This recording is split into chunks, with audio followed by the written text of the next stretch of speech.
Anyway, ang pinag-uusapan po natin ngayon, yung pananagutan ni Triniling dahil sa ginawa niya sa imbestigasyon ng ICC laban kay Tatay Digong.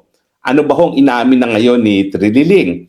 Na tama ang sinasabi ng 18 mga Marines na talagang siya ang nag-orchestrate kung kailan susunduin at ihahatid ang mga ICC investigators, kung sino ang kanilang pupulungin, kung sino ang mga testigo na kanilang i-interviewin, at kung ano kinakailangan ng mga ebidensya ng mga ICC investigators, siya ang hahanap, at kung anong kinakailangan para mapatestigo kung sino man yung mga testigo na kinakailangan ng ICC.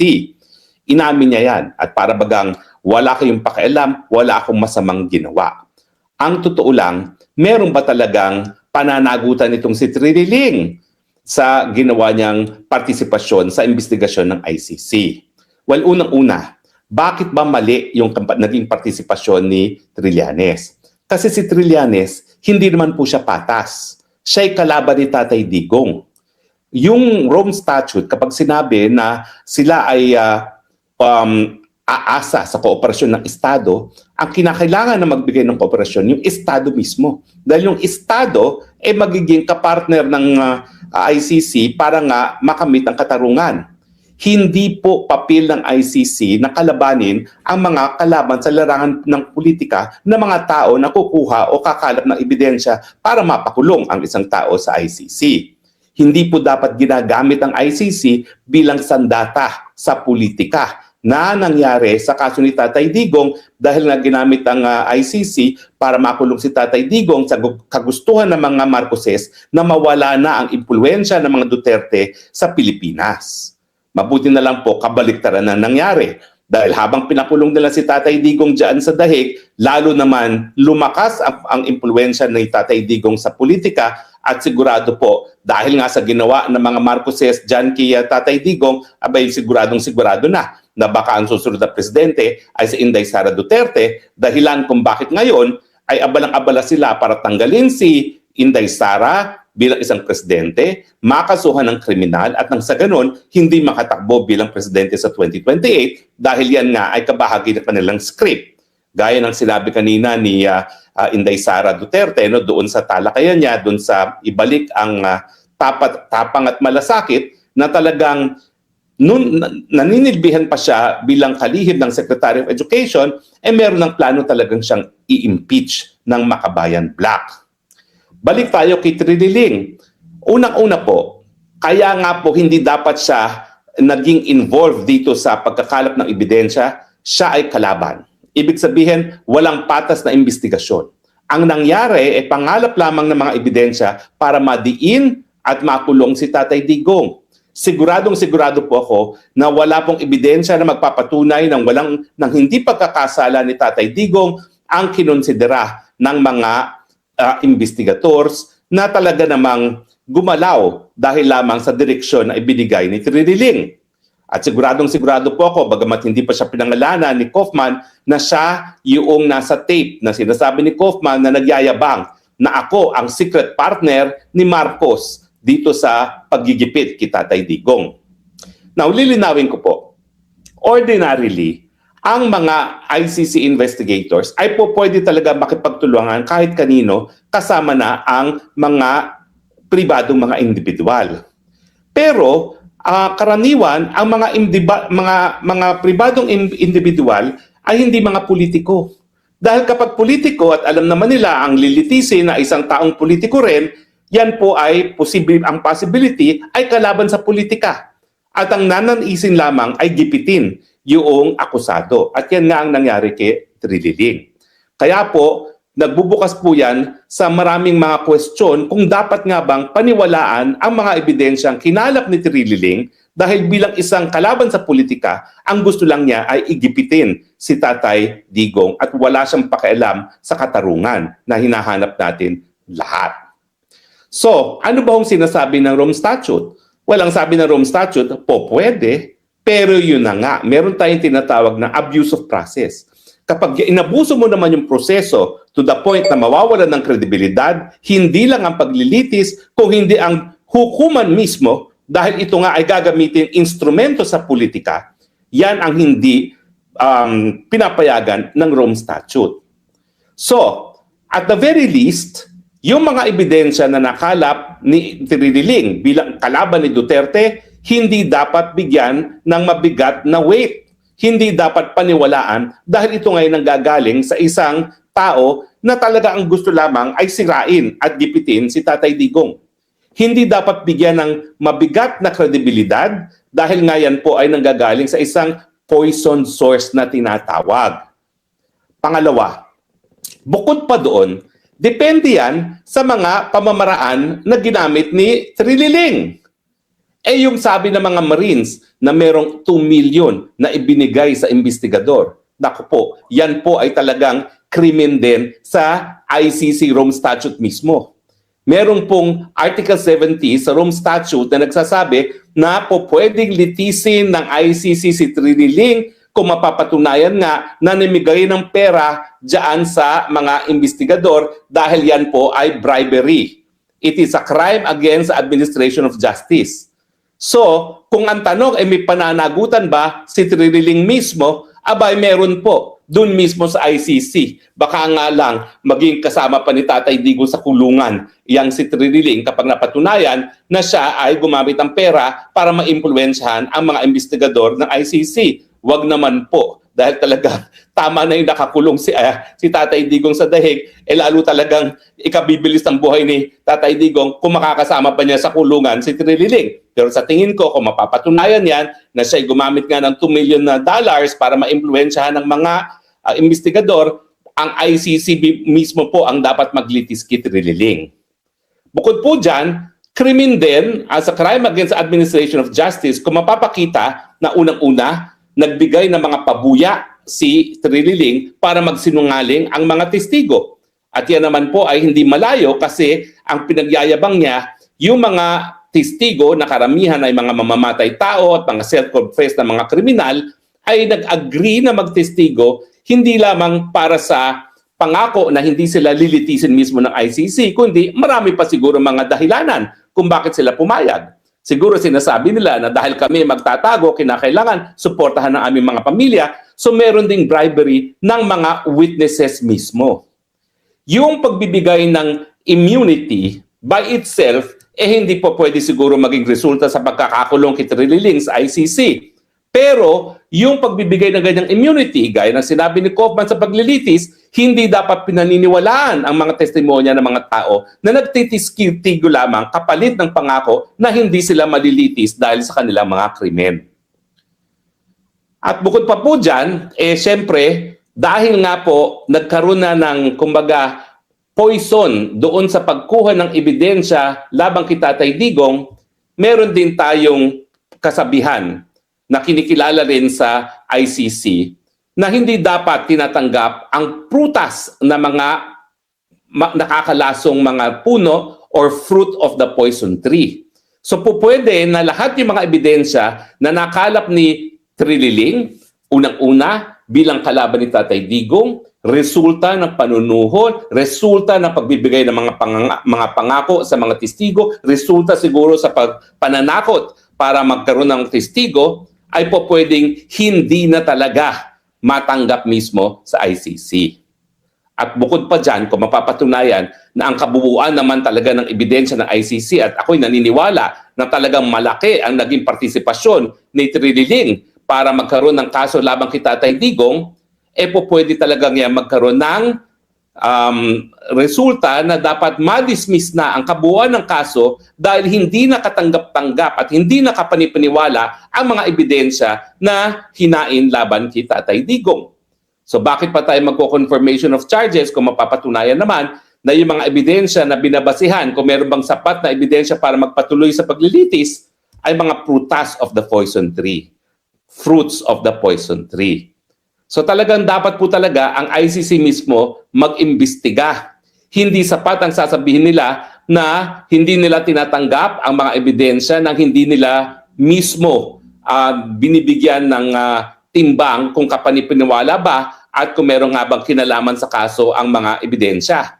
Kinakailangan tignan nila kung nagkaroon ng isang krimen laban sa administration of justice ng ICC mismo. Dahil kung mapapatunayan nga yung panunuhol, yung pagbibigay ng pangako, kapalit ng testigo, yan po talaga ay makakaapekto. Hindi lang po doon sa ebidensya na linatag sa laban kay Tatay Digong, makakaapekto yan mismo doon sa reputasyon at imahe ng ICC. At yan po yung tinatawag na abuse of process.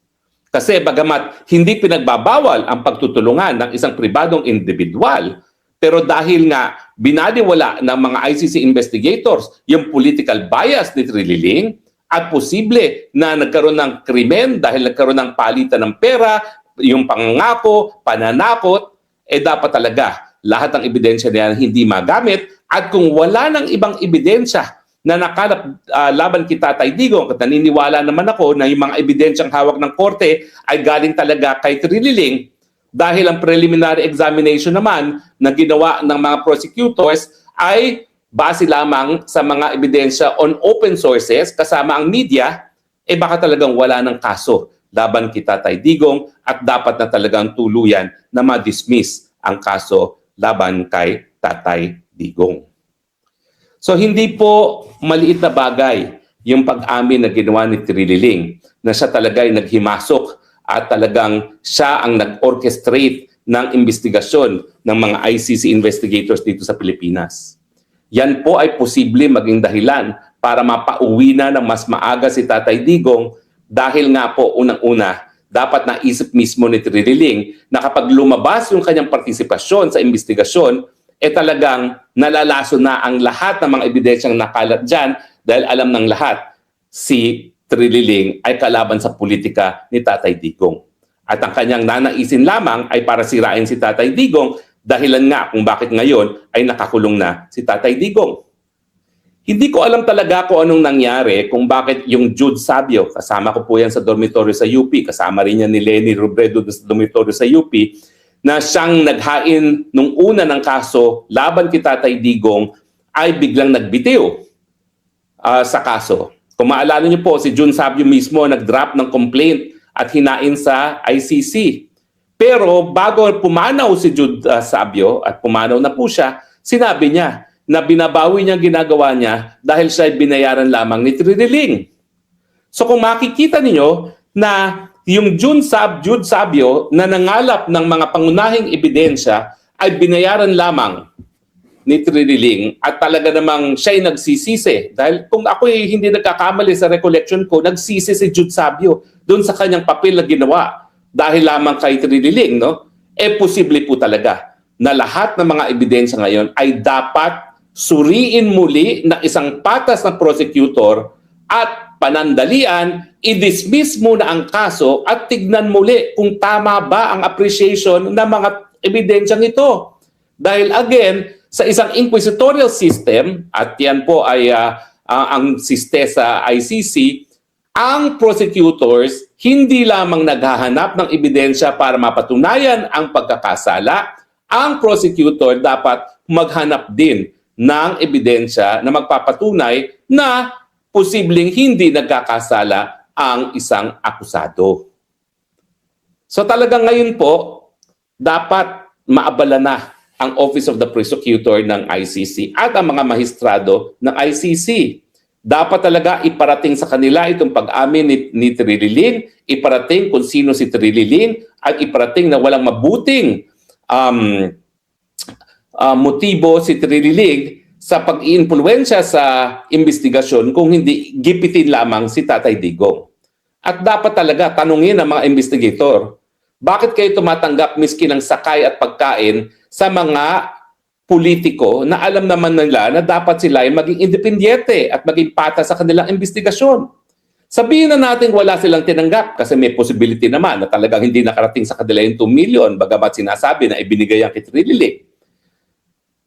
Ang katunayan yan, gaya ng sinabi ng opisina nila, ay ba, may sarili silang budget. Bakit sila tatanggap ng sakay? Bakit sila tatanggap ng hotel? Bakit sila katatanggap ng pagkain? Gayong lahat yan ay merong pondong binigay sa kanila at nakolekta sa kanila.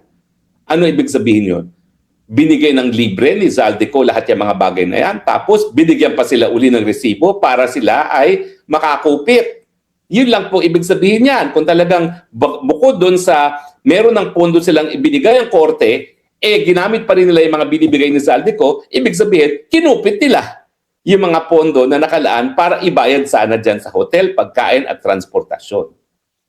At siyempre ang tanong talaga, kinakailangan talagang busisiin dahil dapat nating malaman kung meron talaga silang natanggap na pera.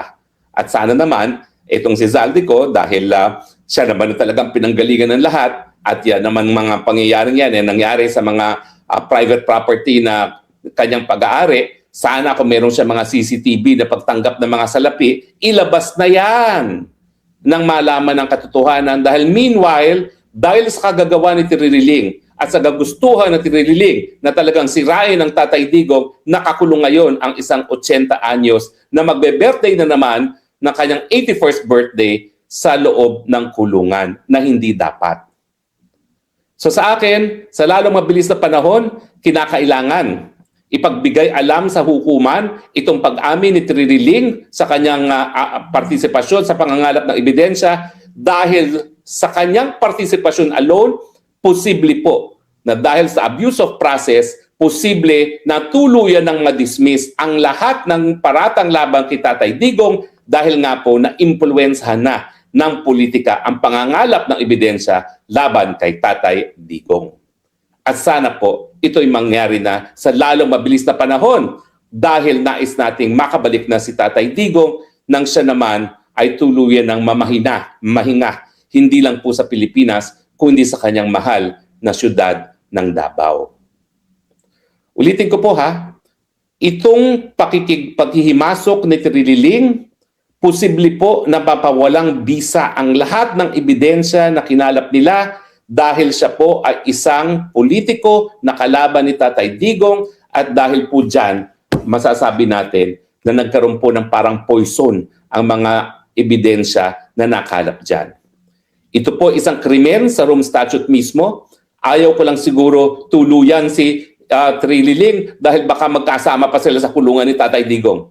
Ang gusto ko, mapauwi mo na si Tatay Digong at ikulong si Trilliling diyan sa dahig matapos makauwi si Tatay Digong. Dapat muna sigurong ipawalang bisa si Tatay Digong dahil nga lahat ng mga ebidensya ay produkto ng panunuhol, pananakot at saka kung ano ng pangako na binigay sa mga testigo na hindi wala namang mga kredibilidad gaya ni Matubato. Bago siya makulong sa dahig, uwi muna si Tatay Digong sa Davao at ipalit ngayon si Trilliling sa kulungan. Diba? Napakasarap nun. Makatikim si Trilliling ng pagkakakulong dun mismo sa parehong lugar kung saan kinulong si Tatay Digong dahil sa kanyang mga kabalastugan. Sana nga po, ito ang ating panalangin. Sana ito ang mangyari sa lalong mabilis na panahon. Nako, ang dami pong mga trolls dito, no? Sige lang po, kayo mga trolls, kayo naman responsable kung bakit lalong lumalakas ang reach natin. At saka malayang merkado ng idea. Alam ko naman wala naman nakikinig sa inyo kahit anong sinasabi ninyo. Ang pinakikinggan ng taong bayan ngayon, yung importanteng issue, ang pananagutan ni Trilliling bilang kalaban ni Tatay Digong na siyang naging responsable sa pangangalap ng ebidensya laban kay Tatay Digong. Kahit saan tayo makarating, yan ay dapat hindi ng mga tinatanggap dahil yan ay produkto ng galit, produkto ng kagustuhan na sirain ng mga Duterte. Wala po yung kinalaman sa katarungan. Agree ba ho kayo? Kung agree po kayo, sige po, magkomento kayo dahil ngayon talagang dominated na mga trolls ang mga nagpo-komento ngayon. Natutuwa naman po ako sa inyo, mga trolls, dahil kayo nagkakaroon ng trabaho. Alam ko mahirap ang buhay, lalo na ngayon, may giyera sa gitnang silangan, lalong tataas ang presyo ng mga bilihin sa Pilipinas, kaya kailangan naman mayroon kayong makain. So kahit paano, natutuwa tayo na inaatake tayo ng mga trolls. Ngayon po, I'm subject to troll attack. Grabe po talaga sila ngayon. Mabuti naman po yan para sila may hanap buhay at ako'y nakakatulong sa kanilang mga pamilya. Magandang araw sa inyong lahat. Ako po si Banat Bayat. Ito na nga, pag-usapan na natin ang mga maiinit at press na issue sa bansang Pilipinas. Nako, una sa lahat, binabati natin mga kababayan natin sa Macau. Yan si Ega ng Macau. Yan. Itong ating kababayan dyan. At syempre, yung mga kababayan natin dyan sa Gordon Ramsay Restaurant sa Londonero. Yun, ha? At syempre, doon din sa Cheese Factory na ating mga namit na mga server dyan. Yun. Kompleto na ba? At lahat pa ng mga namit natin dyan sa Macau. Binabati ko na rin kayo. Habang tayo naglalakad diyan papunta sa may sa may Bili, ano yung simbahang sumabog, yung harap lang natira. Oh. Ang dami yung Pilipino diyan, lalo na yung magdagpi-pre-taste. Naku po. Alam mo, pumunta ka dyan sa Macau, lumakad-lakad ka lang dyan sa may mga, dyan sa OTT, yung Old Taipa Chinenes, at saka yung doon sa may simbahang putol. Oh. Pumunta ka dyan, napakaraming pre-taste dyan. O, magdala ka ng kanin, di ba? Dali mo yung kanin mong ganun. Patago lang, yung kanin na matigas. Alam mo yun? Yung nabibili sa mga convenience store, ganun. Ewan ko kung meron dyan. Pero dito meron yun eh. Pwede mo siyang gawing parang tinapay. Yun. Tapos habang nagpi-pre-taste ka dyan, kung ako pre-taste, nguya ka ng kanin. Pwede na yun. Yung mga karni-karni dyan, yung beef jerky nila, malambot na, matamis pa at maalat. Siguradong sogbo ka dun sa mga kasi maraming store dyan eh. Kunwari, ang diskarte dyan, let me taste the beef. O, beef. Yung kapiraso yung beef, di ba? O, pak. Tapos kanin, patagong kanin, gaganon. Tapos, I want spicy. Ha? Huwag ano spicy, pak. Patago na naman, o. Tapos, let me taste the pork. O, tinahin mo yung pork. I want the spicy pork. O, yan. Pantay mo, nakaapat na subo ka na nun. At malaki yun, ha? Malaki yun. O, meron pang iba. May dilis pa. At may isda pa. O. Dilis, isda din naman yun, ha? O, at saka meron ding mga kung ano-ano pa dyan. Marami ka makakaing napakasasarap po dyan sa Macau. Tapos after nun, di busog ka na, sogbo na, okay na, solve na. Diba? Ngayon, dessert naman. Punta ka na, bumili ka ng kape. Yun, kasi maraming dessert din dyan eh. Bili ka ng kape, tapos punta ka dun sa mga store-store na marami mga biskwit-biskwit, may mga mani-mani. Yun. Favorite natin dyan yung mga may mani-mani eh. Tapos habang nagkakape ka, ganun ka na. O kaya ipunin mo isa-isa. Kunwari kakain ka, tapos kukuha ka ng kapiraso, lagay mo sa bulsa mo. Kaya dapat yung bulsa mo may jagger pants. Yung meron sa gilid, ganun. Yun, lagayan ng ulam yun eh. Utang na yan. Sorry. Tinuturuan ko kayo ng teknik na malupit. Ha? Teknik na malupit na magtatagal kayo dyan sa Macau ng libre. Isipin nyo yun. Di ba? Okay, binabati natin yung magbibigay sa atin ng malupit na discount dyan, ha? Dyan sa isang mga malulupit na hotel dyan, ha? Si Ega, oy! Yung pangako mo, pag hindi mo yan tinupad, yari ka sa akin. Aaraw-arawin kita dito, ha? Sasabihin ko, isa kang! Ayoko na. Di ko tutuloy. Biro lang, ha? Binabati natin yan. At syempre, binabati din natin yung mga kababayan nating nag-grab dyan na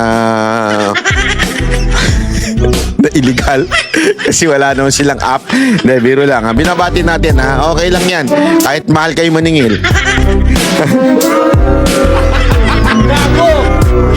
Hindi, mas mahal sila kaysa dun sa mga ordinary taxi.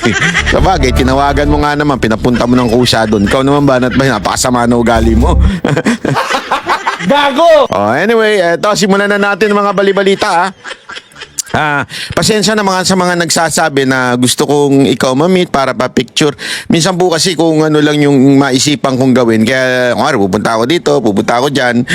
Wala talaga akong schedule baga. Wala akong schedule doon. Namamasya lang tayo para tayo ay mag-relax pag pumupunta tayo ng ibang bansa. Wala ko tayo talagang schedule. Ganun talaga. Wala.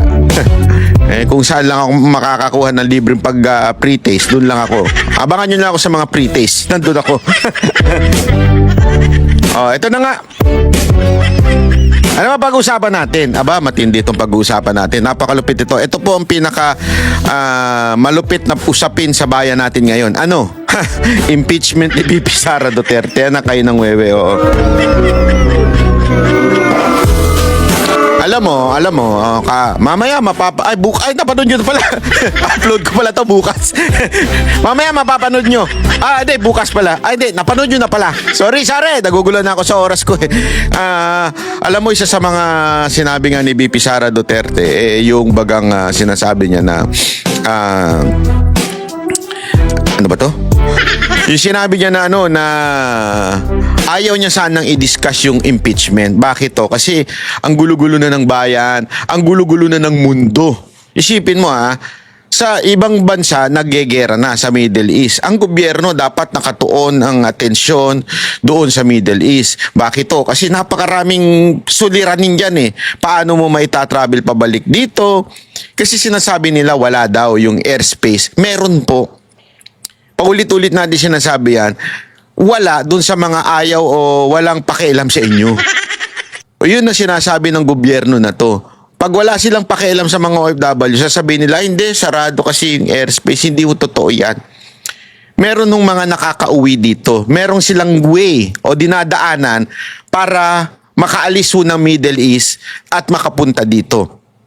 Ang narinig ko nga, pwede silang magkaroon ng charter flight, sabihin nyo, nirentahan yung buong aeroplano, pupunta ng Europa, tapos yung Europa, ikot ang daan papuntang Pilipinas. Yes, mas magastos ng konti, pero kung talaga mahal kayo ng gobyerno, tulad nung panahon ni Pangulong Duterte na wala siyang pakialam kahit magkano ba yan. Kasi remember, sinasabi nila, malala kasi ngayon ng airspace, ganito. Nung panahon ni Pangulong Duterte, buong mundo sarado. Eto, sa Middle East lang sarado. So kung tanga ka, ina mo ka, sasabihin mong dahilan yan, airspace kasi sarado. Tanga ka kasi. Ang daming pwedeng pagdaanan. O ang tamad nyo kasi dahil ayaw nyo mabawasan ng nanakawin nyo dyan sa gobyerno. Kaya ayaw ninyong gawa ng paraan. May pera ang gobyerno. Lagi niyong tatandaan yan, hindi totoo na walang pera ang gobyerno. Maraming pera ang gobyerno. Ang tanong, saan lang napupunta? Sa bulsa lang ng mga puki ng inang mga congressman na ito na gumagamit lang ng Richard Mille. Tangina, 20 million, bibili ka ng relo? Kupal ka Pera ng taong bayan yan Ales tax ng iglesia mo yan. Kaya nga mantakin nyo. Tanongin nyo dyan sa mga pastor ninyo dyan. Pag yan naka-Richard Mille, tapos pinipilit kayong mag-tights, sigurado ako kulto yan. Sigurado ako peke yung iglesia na yan. Peke yung church na yan. Mantakin mo, patatights kayo. Alam nyo ho ba ang prinsipyo ng tithes? Ito'y pagtitiwala sa Panginoon. Ibibigay mo yung unang bunga. First fruit, ibibigay mo sa Panginoon, nagtitiwala ka. Diba? Ibibigay mo yan para gamitin ng iyong church, ng iyong iglesia, para sa pagpapalawak pa ng inyong iglesia. No wonder, walang tao dyan No wonder, ang pangit na simbahan ninyo. Bakit? Maganda kasi yung relo ng pastor ninyo. Wala namang problema kung bumili yung pastor ninyo na magagandang gamit. Pero ginagamit sa tama. Hindi kasi baka sabihin nyo, bakit si mga KOJC? Bakit may mga jet? Meron si Pastor Kibuloy na ganito. Huy! Wag ho kayong dahil yung mga yun ginagamit para talaga sa ministeryo. At sana, kung siya lang ang mayaman, una-una hindi nga nasa pangalan niya yan. Wala sa pangalan niya. Nasa pangalan niya ng kanilang church mismo at ginagamit yan. At titingnan mo, self-sustaining yung kanilang church. Kahit magkagulo na buong mundo, makakakain yung buong membro nila. Yun talaga, hindi ko inaangat dito si Pastor. Alam mo, marami kasi nagsasabi na para bagang, bakit ganyan? Yaman naman ng ministro na si Pastor. Hindi ho, pagmamay-ari ho ng buong kingdom yan. Ganyan ho sa kanila. Ito namang isang ministro na ito, itong pastor-pastora na ito, nagngangalang atras. Siya lang ang mayaman. Siya lang ang may motor. Siya lang ang may relo. At hindi naman ginagamit, pang ministro, ito, may relo tayo. Sasabi na susulat sa relo ko ang Biblia. Ganon? Hindi. Karangyaan ang tawag dyan. Hindi ho yan panggamit sa ministro. Alam mo kung bakit? Peke kasi yan false prophet po yan. Bakit ko nabanggit yan? Kasi ganyan ho kayaman ang Pilipinas, sa totoo lang. Kayang-kayang bumili ng Richard Mille ng lahat ng congressman. Pero kayong OFW, tinitipid ng lintik na gobyerno na ito. Mantakin nyo sana yung Kamara ang kanilang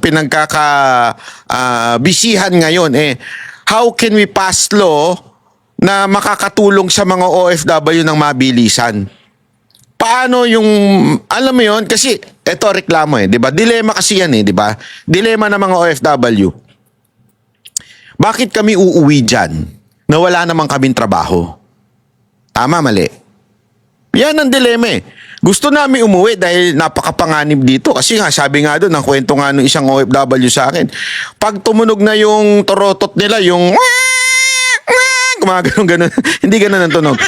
Pero pag tumunog na yung kanilang siren, takbo na sila. You have to be in the bunker. Hindi ho yun sa baraha, iba ho yun. Bunker, yung tinataguan. In 1 minute and 30 seconds. So tumatakbo talaga sila. Diba? Tumatakbo sila para magkaroon sila ng bunker. Para makapunta sila doon sa bunker. Ganun kahirap yung kanilang buhay. And yet, tayo mga Pilipino, hindi tayo ready itong gobyerno para saluhin sana yung mga panganib na OFW natin. Kasi nga, bakit? Sasabihin ng mga OFW, ba't nyo kami uwi dyan? Bibigyan nyo ba kaming trabaho? Kikitain ba namin ng 150,000? Kasi totoo Yung ang kakilala natin na cleaner sa Macau, magkano ang kinikita niyan? 150,000 kada month. Kung halimbawa lang although ito kasi Macau ito pero sigurado ako doon sa Middle East, more or less 100,000, hindi bababa ng 50. Saka makakakita ng cleaner o yung janitor, janitress na 50 ang sahod. Minimum yun. Pag may mga overtime pa, mas malaki pa. Siguro aabot ng 100 halos sa kanilang sahod. So sila, sasabihin nila, bakit kami uuwi dyan? Wala naman kaming trabaho. Ito na ngayon, pumapasok sana yung trabaho o yung job description o yung responsibilidad ng mga congressman na gumawa ng batas that will make yung businesses, investment easy. Makaakit tayo ng mga negosyo o negosyante para dumami ang trabaho. Pero tangina, mas busy pa kayo sa impeachment, mga ulul kayo. Bakit? Sa bagay. Sa impeachment, meron kayong tigda 2 milyon. Pag pumirma kayo, magkano yun? Di ba? Yan naman yung sinasabi, yan ang totoo. So, sana gawa natin ng paraan yun, hindi yung sasabihin lang natin na, kasi ang titigas ng ulo ng mga OFW, ayaw umuwi. Gawan nyo ng paraan.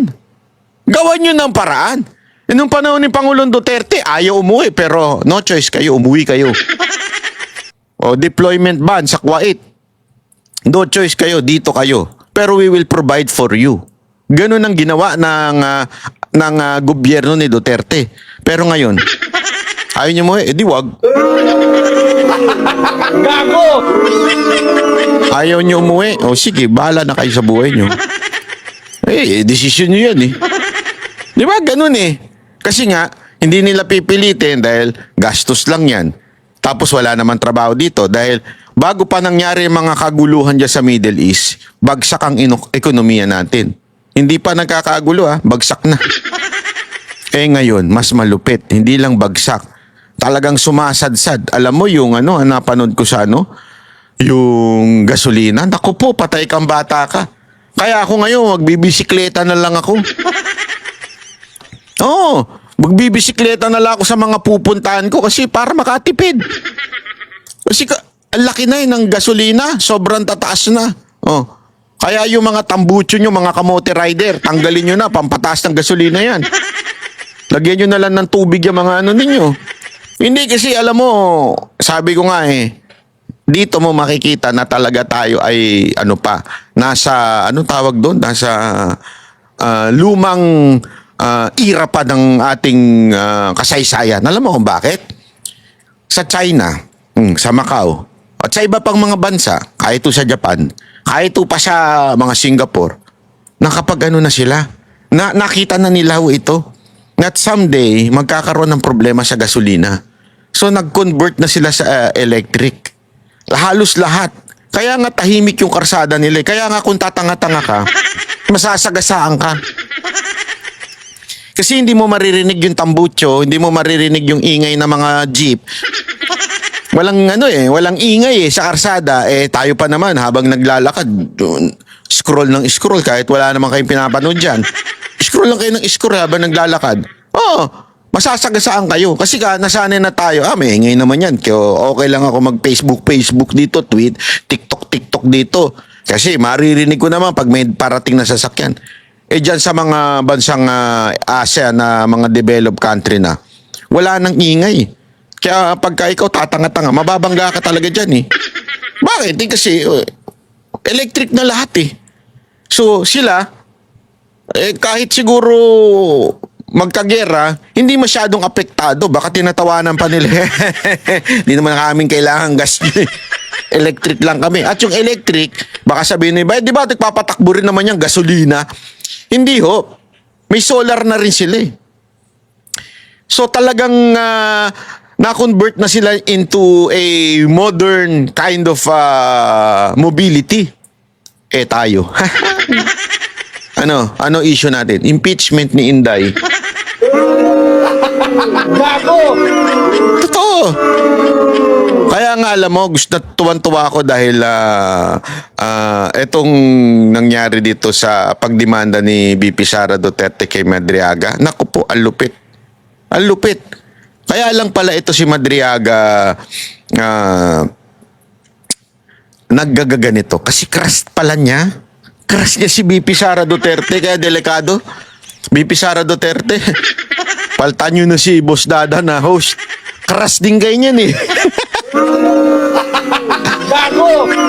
Baka mamaya, in the future, biglang bumaliktad yan, sabihin niya sa inyo, si VP Sara Duterte, inutusan ako para kainin ng lahat ng pagkain. baka utusan kayo niya, sabihin niyan, inutusan ako ni VP Sara Duterte para daganan ng mga kalaban. Di ba? Baka ganun ang siste, di ba? Ay, nako, kasi crush nga siya Crush ni Boss Dada, si VP Sara Duterte. Yan ang banatero, walang inuurungan. Pag tama palakpakan, pag mali ay babanatan. Yan ang banateros, boses ng ordinaryong Pilipino. Banateros ay walang makakaawan, walang inuurungan. Banatero